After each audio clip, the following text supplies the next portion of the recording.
¿Cómo se puede distinguir el ALBA de los previos intentos de los países de América Latina en desarrollar estrategias de comercio, inversiones de beneficio mutuo? En todo, porque es una integración entre hermanos, solidaria, no entre competidores, y ese ha sido el gran error, ¿no?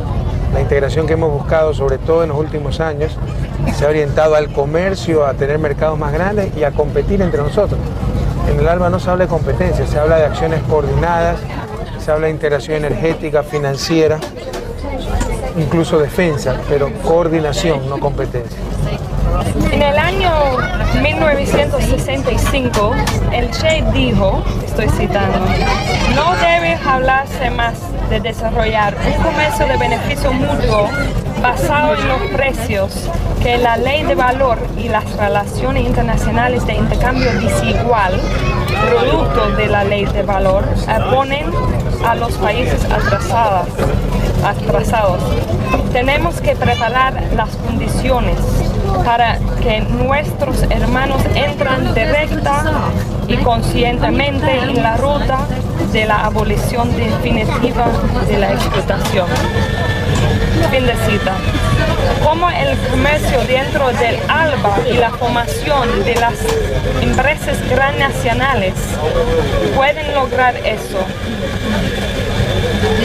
limitando intercambios comerciales basados en las ganancias, especialmente dado que, con la excepción de Cuba, los medios de producción en los países de ALBA son principalmente en manos privadas. Sí, es difícil, y la cuestión del valor tal vez es la cuestión más difícil y compleja de la economía y del problema económico.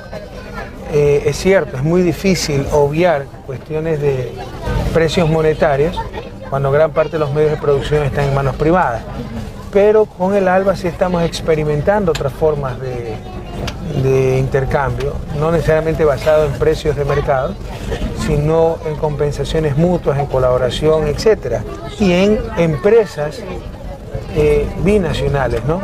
Por ejemplo, estamos hablando de siderúrgicas, por ejemplo, estamos hablando de que desde el inicio de mi gobierno yo envío petróleo crudo y ellos me lo refinan y me cobran el costo.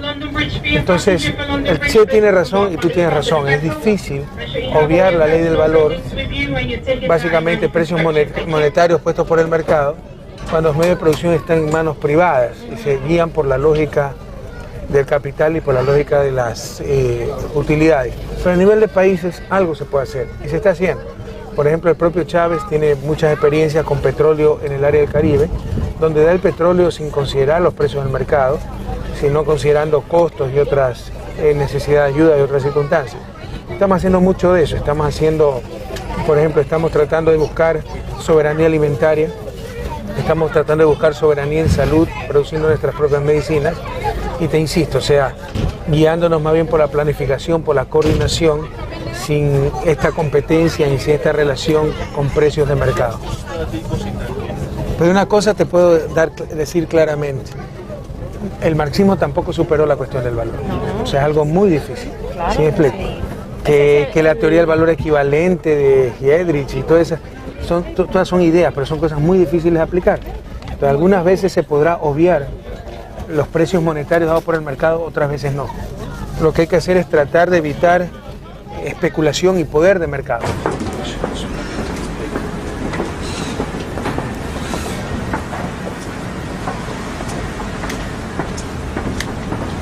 Porque, por ejemplo, el plan de distribución de las tierras, cuando estaba anunciado el ministro de Agricultura de Ecuador, dijo que la tierra no se considera, estoy citando, como una mercancía. Eso es lo importante. Hay cosas que no son mercancía. La tierra, el agua, tiene que tener un control directo del Estado.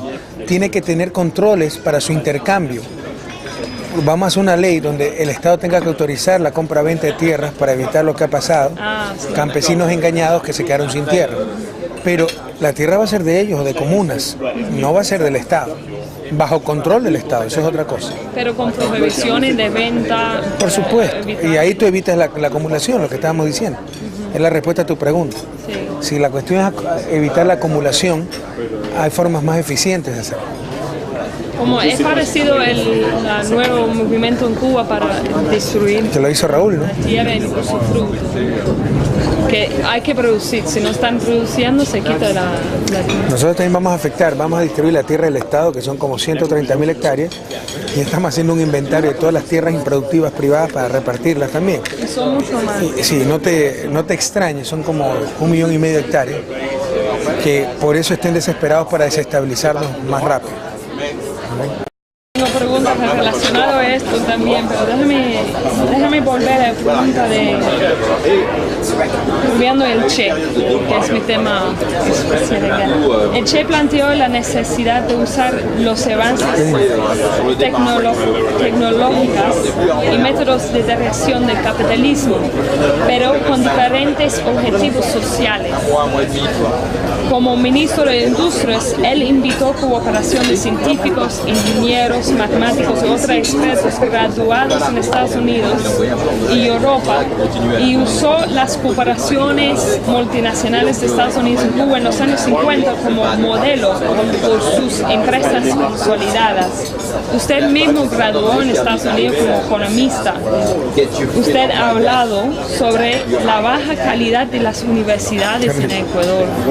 Yo creo que leí que solamente 1% de facultad tienen doctorados. Wow. Mucho menos. Mucho menos. 400 PhD en Ecuador.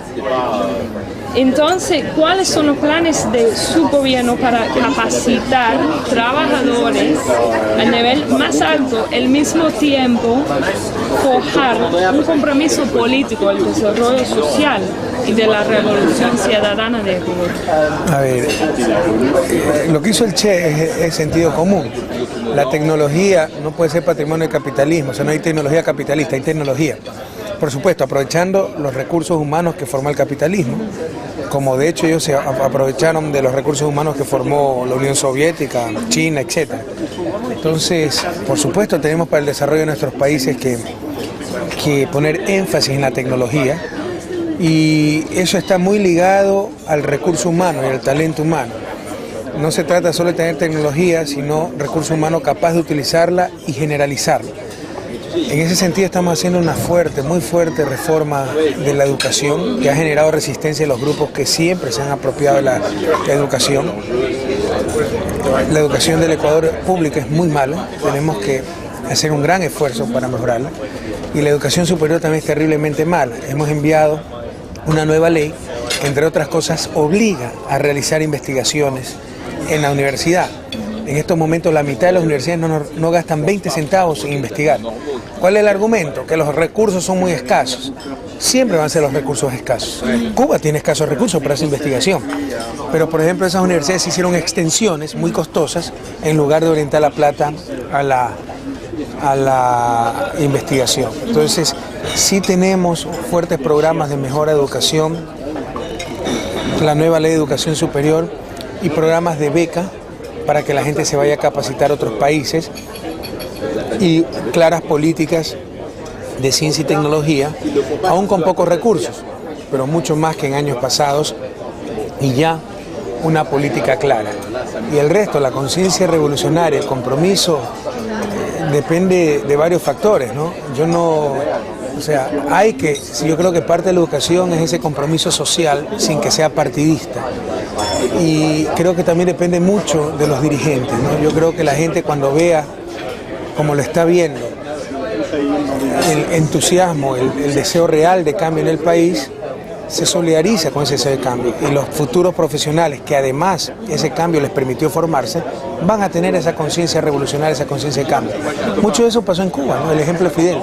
Yo no me creo ningún ejemplo, pero esta dinámica que está viendo la sociedad ecuatoriana, creemos que, y las oportunidades que se están abriendo para todos estos nuevos profesionales que ganan becas, que se van a preparar al exterior, hará que tengan esa conciencia revolucionaria. Sin embargo, tú tienes probablemente razón en que tenemos que trabajar mucho más directamente allá. Nos falta estructura en el movimiento país, nos falta consolidación, y ese es el gran desafío tal vez que tenemos, ¿no? Porque el problema es, necesitan los especialistas hoy y mañana, y lleva tiempo a capacitar. Ya estamos capacitando. Pero lo que tú me decías, la conciencia revolucionaria, eso es más difícil de lograr. Sí tenemos escuelas de formación política, pero eso ya depende del movimiento país y todavía falta consolidar mucho aquello. Próxima pregunta, sobre el Sucre, me interesa mucho. Ya está todo listo. Ya está todo listo. Es muy fácil. Yo sé que en mitad de noviembre va a estar. Es muy fácil, ya van a empezar operaciones piloto de prueba. Es un sistema de compensación. Por ejemplo, yo le vendo 100 a Venezuela. Venezuela me vende 75 a mí. Yo tengo que darle, Venezuela tiene en términos netos que darme 25. Entonces, ¿qué es lo que se va a hacer? Se hace electrónicamente esas transacciones. Venezuela le cobra los 100 a sus importadores en moneda nacional. Paga 75 a los venezolanos que vendieron a Ecuador y le queda 25, que es lo que me tiene que dar de gobierno a gobierno, ahí sí en moneda internacional, dólar o una moneda electrónica que podemos crear. Una pregunta, ¿está pegado al dólar? No, vamos a hacer una moneda electrónica. Ya, pero para eso falta un poquito más. ¿Cómo se determina el valor? Si ese intercambio está en como decimos, igual, el cambio de petróleo por los médicos, para médicos. No va a funcionar. Es comercio público y privado. Entonces, te insisto, nosotros le vendemos 100 a Venezuela, puede ser público o privado, hablemos solo privado. Venezuela vende 75 a Ecuador. ¿Qué hace Venezuela? En bolívares cobra los 100 a sus importadores y le paga los 75 a los exportadores a Ecuador, a los que vendieron a Ecuador y que tenían que recibir 75. Le quedan 25. Eso es lo único que transfiere a Ecuador. Con esos 25, ¿nosotros qué hacemos? Cobramos los 75 que tenían que pagar a los venezolanos y pagamos 75 más 25, 100 a nuestros exportadores. ¿Cuál es la ventaja de todo esto? Suponiendo que se use dólar, que en lugar de utilizar para las transacciones 175 dólares, solo usamos 25. Pero si más adelante tenemos la moneda electrónica, ni siquiera tenemos que usar dólares. ¿Cuál es el problema? Que Ecuador de todos modos tiene dólar, ¿no? Pero esa es mi pregunta, si el objetivo de Sucre es reemplazar el dólar de Estados Unidos en comercio entre los países de ALBA, ¿será entonces la meta reemplazar el dólar como moneda nacional en Ecuador? No, se trata de minimizar la necesidad de dólares. O sea, lamentablemente hemos adoptado el dólar como moneda nacional. Es muy difícil salir de la dolarización. Eso te podría crear un cataclismo social. ¿Cómo los países de ALBA pueden defenderse de acciones tales como el golpe de Estado que sucedió en Honduras? Bueno, no hay defensa imbatible, pero, por ejemplo, Telesur es una gran ayuda. ¿Te imaginas que antes todo venía de CNN? De informar, tener capacidad de información, tener fuertes relaciones entre los países para apoyarnos mutuamente, pero hay que ser claro, o sea, no hay nada que garantice que esto no pueda pasar en Ecuador, en la propia Venezuela, en la propia Bolivia. Por eso debemos ser muy cuidadosos en estar organizados. Tú sabes que nuestros gobiernos tienen un gran apoyo popular, pero no necesariamente organizados. Estar organizados para defender a nuestros procesos de cualquier intento de desestabilización. Recientemente usted habló del socialismo del siglo XXI en Ecuador, combinando elementos del socialismo clásico, el socialismo de Mariátegui y teología de liberación, el socialismo basado en condiciones ecuatorianas. ¿Puede usted ampliar un poco sobre eso? El socialismo del siglo XXI es un proceso de construcción. Trata de tomar lo mejor del socialismo tradicional, pero de otros socialismos que han existido, como el socialismo andino, el socialismo agrario. No, es ok. Y también, al menos en el caso ecuatoriano, se nutre mucho de la doctrina social de la Iglesia y de la teología de la liberación. Somos un continente cristiano. En Cuba, por ejemplo, y lo reconocen como error y lo rectificaron hace unas décadas, se declaró el Estado ateo cuando la gente era creyente. Eso creó grandes conflictos e impidió, tal vez un poco inútilmente, grandes apoyos, ¿verdad?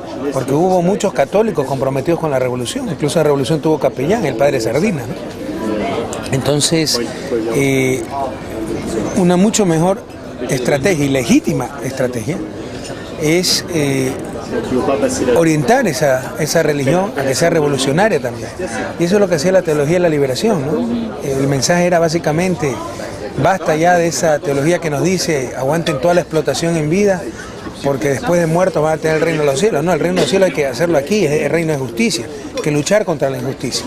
Entonces en eso se basa el socialismo del siglo XXI, en eso coincide con la doctrina social y la teología de liberación, en la búsqueda de la justicia social. Y puede en ese intento entrar gente atea, entrar católicos practicantes. Yo soy católico practicante porque no contradice la fe, por el contrario, o sea, la refuerza, ¿no? La búsqueda de la justicia. Entonces también esa es una de las fuentes del socialismo del siglo XXI. Pero precisamente, si esa es una de las fuentes, eso nos obliga a rechazar algunas cosas que son inviables en el siglo XXI e indeseables. Por ejemplo, la lucha de clases y los cambios violentos. Entonces, el socialismo del siglo XXI busca ese cambio a través de los procesos democráticos y de voto, como hemos estado acostumbrados en América Latina, ya no a través de la lucha armada. Hay cosas en que coincidimos con el socialismo tradicional. La primacía del trabajo humano sobre el capital, la necesidad de acción colectiva, la necesidad de planificación, el rol del Estado en la economía, la búsqueda de la justicia en todas sus dimensiones, justicia social, justicia de género, justicia ética, justicia intergeneracional. Pero hay cosas que son inviables e indeseables, te insisto, o sea, la lucha de clases, el propio materialismo dialéctico. Yo sé que eso te va a chocar a ti que eres marxista, ¿verdad? Pero así cualquier intento de explicar procesos tan complejos como el avance de la sociedad humana con leyes simplistas o simples va a ser un fracaso. Así como es un simplismo decir que el motor del avance de la sociedad es el individualismo, haciendo abstracción de la cultura, de la comunidad, etc. También es una simplificación decir que es la lucha de clases, la oposición de fuerzas dentro del sistema productivo. Incluso, ya te digo, por ejemplo, haciendo abstracción de la tecnología. O sea, una revolución tecnológica te puede crear muchos más cambios sociales y en las relaciones de producción que el supuesto materialismo dialéctico, el choque entre dos fuerzas opuestas. Pero no solo eso, o sea, la dialéctica, o sea, se la toma como ley infalible, tesis, antítesis, y surge una síntesis mejor que la anterior. No tiene por qué ser así. Tú puedes tener una tesis que es verdadera, te presenta una antítesis errada, y la antítesis puede derrotar a la tesis, y lo que salga de ahí puede ser peor que la tesis. Esa es la realidad. Lo hemos vivido en América Latina, o sea, proponemos algo que es correcto, nos dicen cualquier contradictoria en nombre de la democracia, el diálogo, tenemos que unir las dos propuestas y sacar una síntesis, y esa síntesis va a ser peor que lo anterior. Entonces esas cosas hay que superarlas, hay que ser objetivos, no hay que ser románticos en eso. Pero dado lo que pasó, por ejemplo, en Honduras o antes esto en Venezuela, no creo que eso muestra la importancia todavía de la lucha de clases. Porque sí fue un proceso, no fue una revolución armada como la de Cuba, pero sí fue un proceso a través de medidas democráticas. Cuidado, yo estoy muy de acuerdo que el gran desafío, y lo he escrito y lo he dicho, en nuestro país es cambiar la relación de fuerzas y pasar de un Estado capturado por ciertos poderes a un Estado que represente el poder popular. Eso estamos totalmente de acuerdo.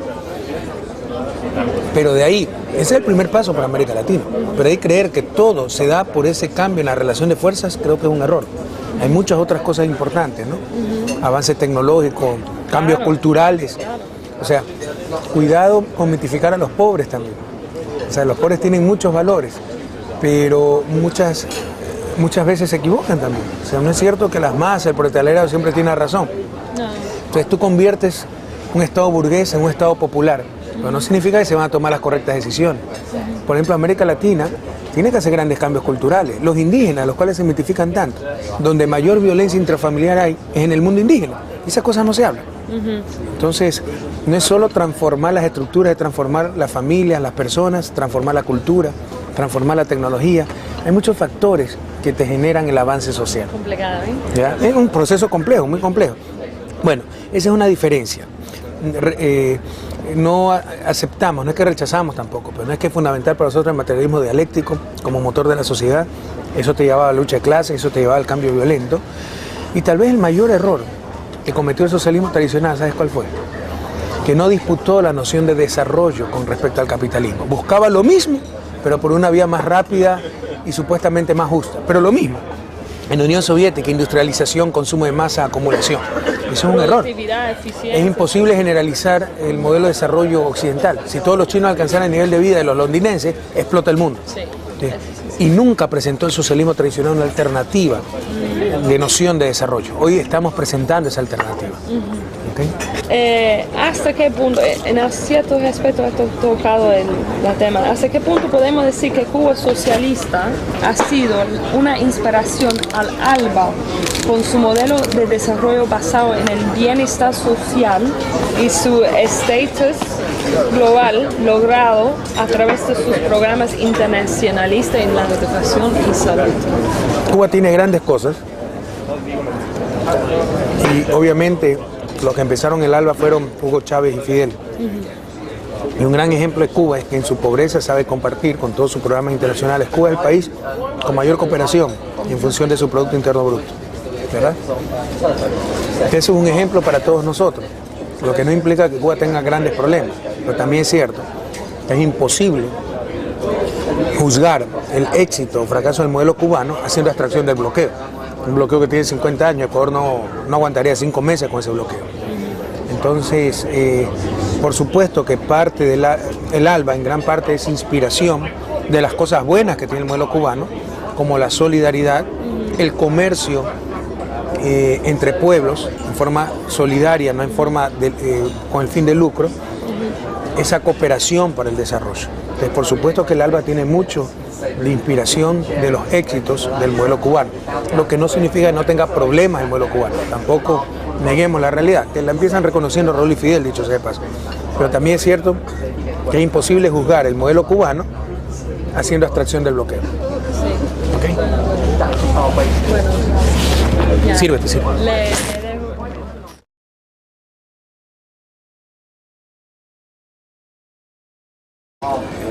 Una mucho mejor estrategia y legítima estrategia es orientar esa religión a que sea revolucionaria también. Y eso es lo que hacía la teología de la liberación, ¿no? El mensaje era básicamente, basta ya de esa teología que nos dice aguanten toda la explotación en vida porque después de muertos van a tener el reino de los cielos. No, el reino de los cielos hay que hacerlo aquí, es el reino de justicia, que luchar contra la injusticia. Entonces en eso se basa el socialismo del siglo XXI, en eso coincide con la doctrina social y la teología de liberación, en la búsqueda de la justicia social. Y puede en ese intento entrar gente atea, entrar católicos practicantes. Yo soy católico practicante porque no contradice la fe, por el contrario, o sea, la refuerza, ¿no? La búsqueda de la justicia.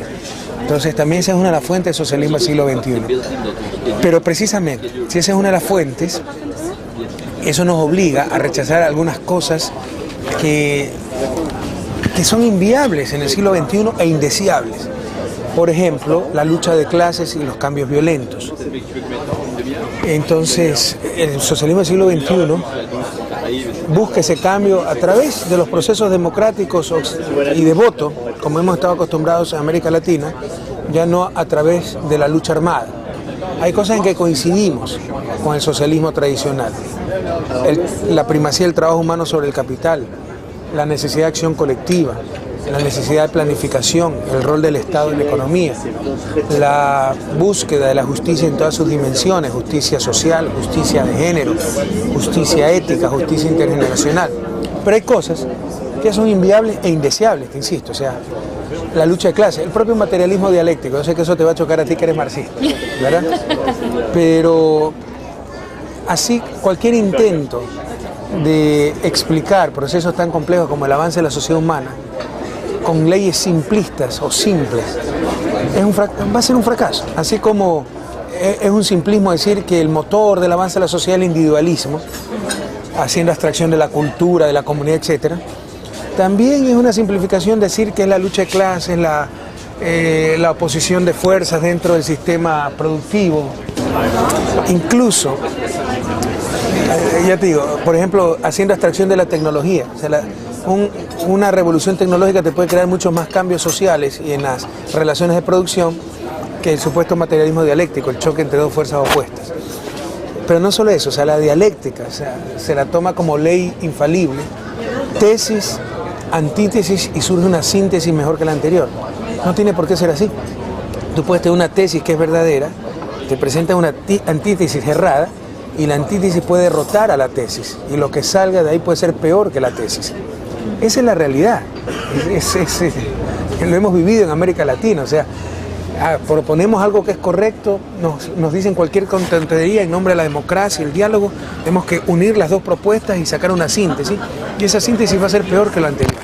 Entonces esas cosas hay que superarlas, hay que ser objetivos, no hay que ser románticos en eso. Pero dado lo que pasó, por ejemplo, en Honduras o antes esto en Venezuela, no creo que eso muestra la importancia todavía de la lucha de clases.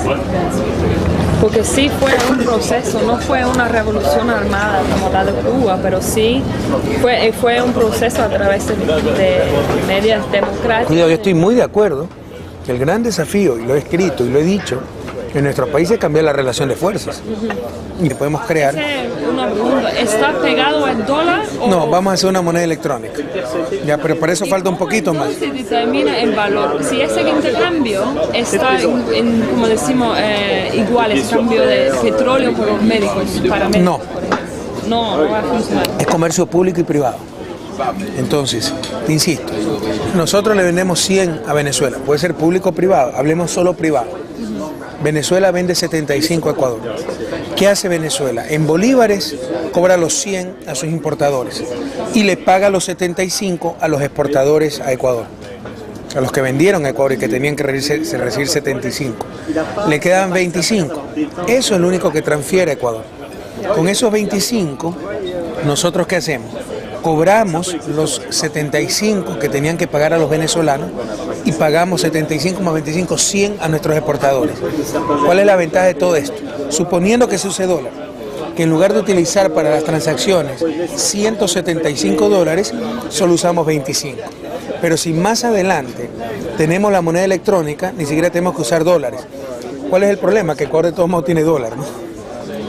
Pero... Esa es mi pregunta, si el objetivo de Sucre es reemplazar el dólar de Estados Unidos en comercio entre los países de ALBA, ¿será entonces la meta reemplazar el dólar como moneda nacional en Ecuador? No, se trata de minimizar la necesidad de dólares. O sea, lamentablemente hemos adoptado el dólar como moneda nacional, es muy difícil salir de la dolarización, eso te podría crear un cataclismo social. ¿Cómo los países de ALBA pueden defenderse de acciones tales como el golpe de Estado que sucedió en Honduras? Bueno, no hay defensa imbatible, pero,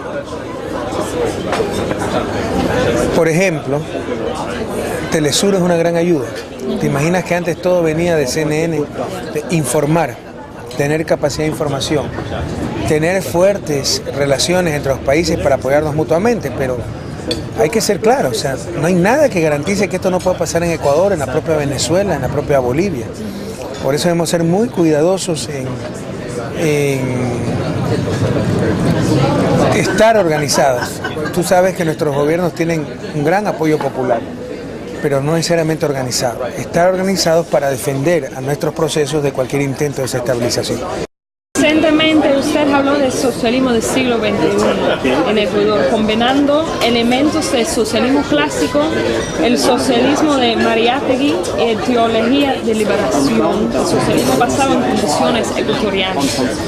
¿Puede usted ampliar un poco sobre eso? El socialismo del siglo XXI es un proceso de construcción. Trata de tomar lo mejor del socialismo tradicional, pero de otros socialismos que han existido, como el socialismo andino, el socialismo agrario. No, es ok. Y también, al menos en el caso ecuatoriano, se nutre mucho de la doctrina social de la Iglesia y de la teología de la liberación. Somos un continente cristiano, en Cuba, por ejemplo, y lo reconocen como error y lo rectificaron hace unas décadas, se declaró el Estado ateo, cuando la gente era creyente. Eso creó grandes conflictos e impidió, tal vez un poco inútilmente, grandes apoyos, ¿verdad? Porque hubo muchos católicos comprometidos con la revolución, incluso la revolución tuvo capellán, el padre Sardina, ¿no? Entonces,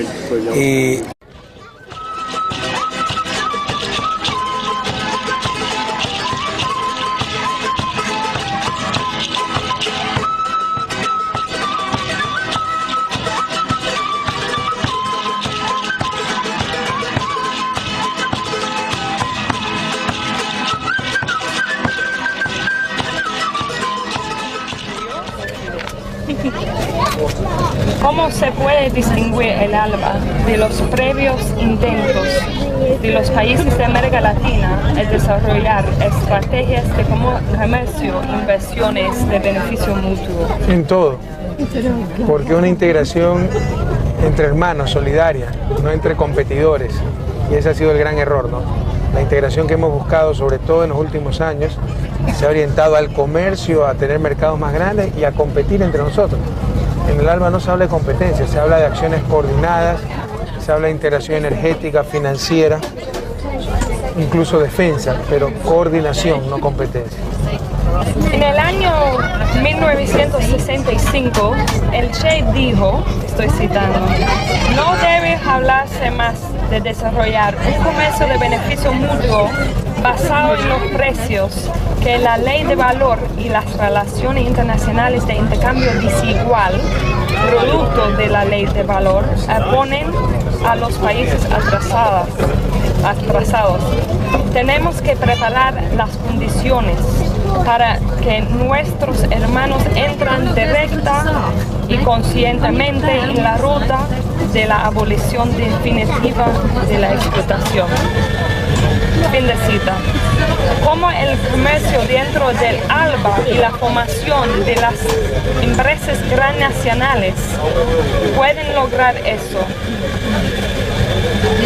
limitando intercambios comerciales basados en las ganancias, especialmente dado que, con la excepción de Cuba, los medios de producción en los países de ALBA son principalmente en manos privadas.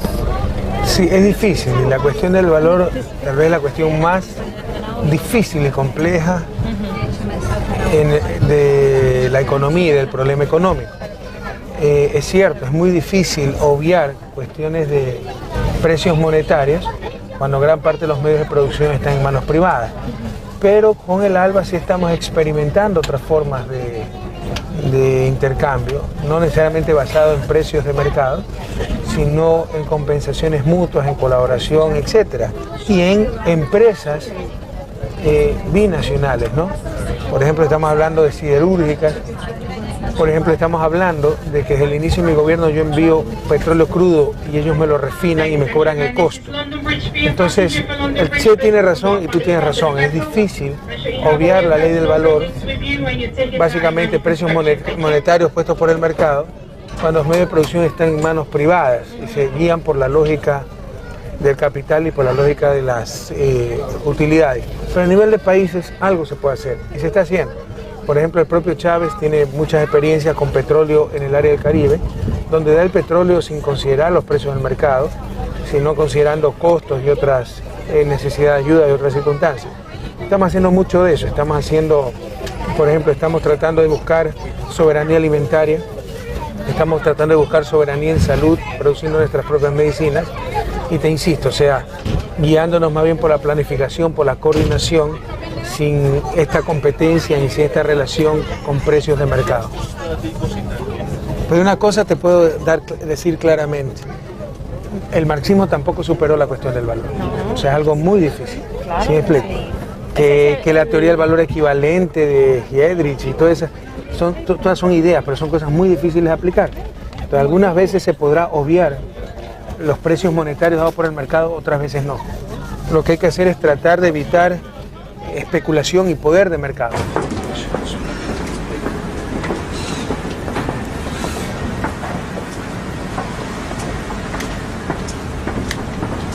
Porque, por ejemplo, el plan de destrucción de las tierras, cuando estaba anunciado el ministro de Agricultura de Ecuador, dijo que la tierra no se considera, estoy citando, como una mercancía. Eso es lo importante. Hay cosas que no son mercancía. La tierra, el agua, tiene que tener un control directo del Estado. Tiene que tener controles para su intercambio. vamos a hacer una ley donde el Estado tenga que autorizar la compra-venta de tierras para evitar lo que ha pasado, campesinos engañados que se quedaron sin tierra. Pero la tierra va a ser de ellos o de comunas, no va a ser del Estado, bajo control del Estado, eso es otra cosa. Pero con prohibiciones de venta. Por supuesto, y ahí tú evitas la acumulación, lo que estábamos diciendo. Es la respuesta a tu pregunta. Sí. Si la cuestión es evitar la acumulación, hay formas más eficientes de hacerlo. Como es parecido el nuevo movimiento en Cuba para destruir. Te lo hizo Raúl, ¿no? La tierra y los frutos. Que hay que producir, si no están produciendo se quita la tierra. Nosotros también vamos a afectar, vamos a distribuir la tierra del Estado, que son como 130.000 hectáreas, y estamos haciendo un inventario de todas las tierras improductivas privadas para repartirlas también. Y son mucho más. Sí, no te extrañes, son como 1,5 millones de hectáreas, que por eso estén desesperados para desestabilizarnos más rápido. Tengo preguntas relacionadas a esto también, pero déjame volver a la pregunta de volviendo el Che, que es mi tema especial. El Che planteó la necesidad de usar los avances tecnológicos y métodos de dirección del capitalismo, pero con diferentes objetivos sociales. Como ministro de Industrias, él invitó cooperación de científicos, ingenieros, matemáticos y otros expertos graduados en Estados Unidos y Europa y usó las cooperaciones multinacionales de Estados Unidos y Cuba en los años 50 como modelo por sus empresas consolidadas. Usted mismo graduó en Estados Unidos como economista. Usted ha hablado sobre la baja calidad de las universidades en Ecuador. Yo creo que leí que solamente 1% de facultad tienen doctorados. Wow. Mucho menos. Mucho menos. 400 PhD en Ecuador.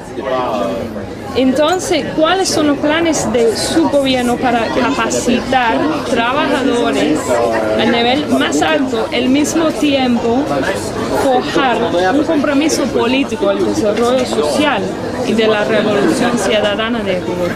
A ver, lo que hizo el Che es sentido común. La tecnología no puede ser patrimonio del capitalismo, o sea, no hay tecnología capitalista, hay tecnología. Por supuesto, aprovechando los recursos humanos que formó el capitalismo, como de hecho ellos se aprovecharon de los recursos humanos que formó la Unión Soviética, China, etc.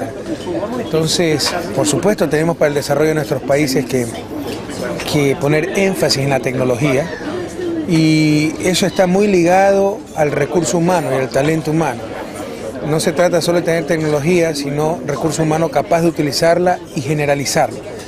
En ese sentido estamos haciendo una muy fuerte reforma de la educación que ha generado resistencia en los grupos que siempre se han apropiado de la educación. La educación del Ecuador pública es muy mala, tenemos que hacer un gran esfuerzo para mejorarla, y la educación superior también es terriblemente mala. Hemos enviado una nueva ley, entre otras cosas, obliga a realizar investigaciones en la universidad. En estos momentos la mitad de las universidades no gastan 20 centavos en investigar. ¿Cuál es el argumento? Que los recursos son muy escasos. Siempre van a ser los recursos escasos. Cuba tiene escasos recursos para esa investigación. Pero, por ejemplo, esas universidades hicieron extensiones muy costosas en lugar de orientar la plata a la investigación. Entonces, sí tenemos fuertes programas de mejora de educación, la nueva ley de educación superior y programas de beca para que la gente se vaya a capacitar a otros países, y claras políticas de ciencia y tecnología, aún con pocos recursos, pero mucho más que en años pasados, y ya una política clara. Y el resto, la conciencia revolucionaria, el compromiso, depende de varios factores, ¿no? Yo creo que parte de la educación es ese compromiso social sin que sea partidista. Y creo que también depende mucho de los dirigentes, ¿no? Yo creo que la gente, cuando vea, como lo está viendo, el entusiasmo, el deseo real de cambio en el país, se solidariza con ese deseo de cambio. Y los futuros profesionales, que además ese cambio les permitió formarse, van a tener esa conciencia revolucionaria, esa conciencia de cambio. Mucho de eso pasó en Cuba, ¿no? El ejemplo de Fidel.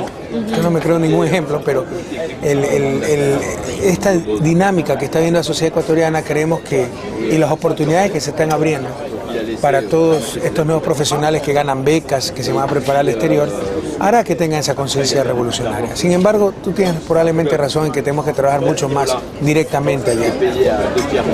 Nos falta estructura en el movimiento país, nos falta consolidación y ese es el gran desafío tal vez que tenemos, ¿no? Porque el problema es necesitan los especialistas hoy y mañana y lleva tiempo a capacitar. Ya estamos capacitando. Pero lo que tú me decías, la conciencia revolucionaria, eso es más difícil de lograr. Sí tenemos escuelas de formación política, pero eso ya depende del movimiento país y todavía falta consolidar mucho aquello. Próxima pregunta, sobre el Sucre. Me interesa mucho. ¿Ya está todo listo? Ya está todo listo. Es muy fácil. Yo sé que en mitad de noviembre va a estar. Es muy fácil, ya van a empezar operaciones piloto de prueba. Es un sistema de compensación. Por ejemplo, yo le vendo 100 a Venezuela. Venezuela me vende 75 a mí. Yo tengo que darle, Venezuela tiene en términos netos que darme 25. Entonces, ¿qué es lo que se va a hacer? Se hace electrónicamente esas transacciones. Venezuela le cobra los 100 a sus importadores en moneda nacional. Paga 75 a los venezolanos que vendieron a Ecuador y le queda 25, que es lo que me tiene que dar de gobierno a gobierno, ahí sí en moneda internacional, dólar o una moneda electrónica. No competencia. En el año 1965, el Che dijo, estoy citando, no debe hablarse más de desarrollar un comercio de beneficio mutuo basado en los precios que la ley de valor y las relaciones internacionales de intercambio desigual, producto de la ley de valor, ponen a los países atrasados. Tenemos que preparar las condiciones para que nuestros hermanos entren directa y conscientemente en la ruta de la abolición definitiva de la explotación. Fin de cita. Cómo el comercio dentro del ALBA y la formación de las empresas transnacionales pueden lograr eso, limitando intercambios comerciales basados en las ganancias, especialmente dado que, con la excepción de Cuba, los medios de producción en los países de ALBA son principalmente en manos privadas. Sí, es difícil. La cuestión del valor tal vez es la cuestión más difícil y compleja de la economía y del problema económico.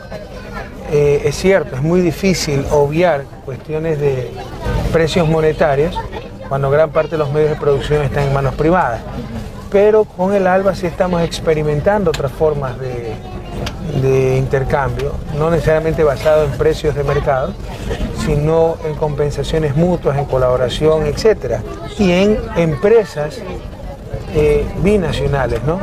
Por ejemplo, estamos hablando de siderúrgicas. Por ejemplo, estamos hablando de que desde el inicio de mi gobierno yo envío petróleo crudo y ellos me lo refinan y me cobran el costo. Entonces, el Che tiene razón y tú tienes razón. Es difícil obviar la ley del valor, básicamente precios monetarios puestos por el mercado, cuando los medios de producción están en manos privadas y se guían por la lógica.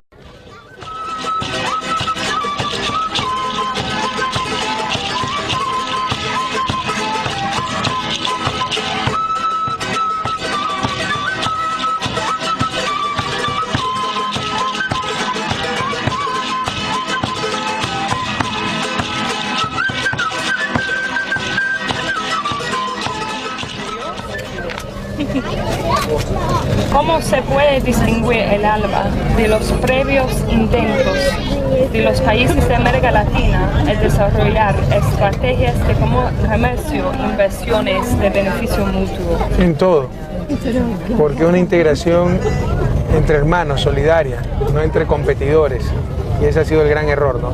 La integración que hemos buscado, sobre todo en los últimos años, se ha orientado al comercio, a tener mercados más grandes y a competir entre nosotros.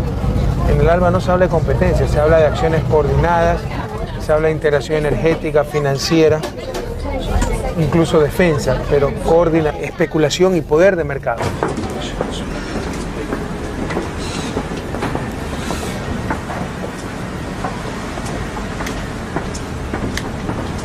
Porque, por ejemplo, el plan de distribución de la tierra, cuando estaba anunciado el ministro de Agricultura de Ecuador, dijo que la tierra no se considera, estoy citando, como una mercancía. Eso es lo importante. Hay cosas que no son mercancías. La tierra, el agua, tiene que tener un control directo del Estado. Tiene que tener controles para su intercambio. Vamos a hacer una ley donde el Estado tenga que autorizar la compra-venta de tierras para evitar lo que ha pasado. Campesinos engañados que se quedaron sin tierra. Pero la tierra va a ser de ellos o de comunas, no va a ser del Estado. Bajo control del Estado, eso es otra cosa. Pero con prohibiciones de venta. Por supuesto, y ahí tú evitas la acumulación, lo que estábamos diciendo. Es la respuesta a tu pregunta. Sí. Si la cuestión es evitar la acumulación, hay formas más eficientes de hacerlo. Como es parecido la nueva lógica del capital y por la lógica de las utilidades. Pero a nivel de países algo se puede hacer y se está haciendo. Por ejemplo, el propio Chávez tiene muchas experiencias con petróleo en el área del Caribe, donde da el petróleo sin considerar los precios del mercado, sino considerando costos y otras necesidades de ayuda y otras circunstancias. Estamos haciendo mucho de eso, por ejemplo, estamos tratando de buscar soberanía alimentaria, estamos tratando de buscar soberanía en salud, produciendo nuestras propias medicinas, y te insisto, guiándonos más bien por la planificación, por la coordinación, sin esta competencia y sin esta relación con precios de mercado. Pero una cosa te puedo decir claramente, el marxismo tampoco superó la cuestión del valor. O sea, es algo muy difícil. ¿Sí me explico? Que la teoría del valor equivalente de Heydrich y todas esas, todas son ideas, pero son cosas muy difíciles de aplicar. Entonces, algunas veces se podrá obviar los precios monetarios dados por el mercado, otras veces no. Lo que hay que hacer es tratar de evitar